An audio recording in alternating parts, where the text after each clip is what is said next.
Le président Ruto prêt à dialoguer avec la jeunesse mobilisée contre la loi de finances. Les jeunes manifestants ont pris de court le gouvernement au moment où le mécontentement s'accentue au sujet des politico-économiques prévues dans le cadre du PLF 2024-2025.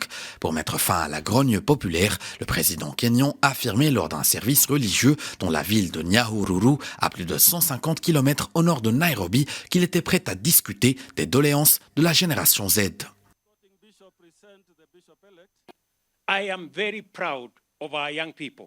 Je suis très fier de nos jeunes. Ils se sont affirmés de façon pacifique et je veux leur dire que nous allons discuter avec eux. Nous aurons une conversation avec vous pour identifier vos problèmes et travailler ensemble en tant que nation. Together, we can build a greater nation.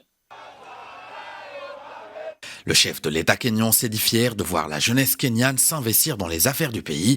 Jeudi, plusieurs milliers de générations Z sont descendus dans la rue pour demander le retrait du projet de loi de finances publique qui prévoit la mise en place de nouvelles taxes. Leur mobilisation continue.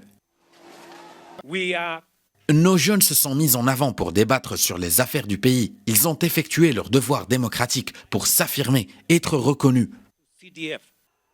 Jeudi, 2 personnes sont mortes et des dizaines ont été blessées lors d'une manifestation dans la capitale. Les manifestations ont été largement pacifiques, mais la police a fait usage de gaz lacrymogène et de canons à eau dans l'espoir de disperser les manifestants près du Parlement. À noter que le Kenya, l'une des économies les plus dynamiques d'Afrique de l'Est, a enregistré en mai une inflation de 5,1% sur un an, avec une hausse des prix des produits alimentaires et des carburants, respectivement de 6,2% et 7,8% selon la Banque centrale. Un tiers de ces 51,5 millions d'habitants vit sous le seuil de la pauvreté.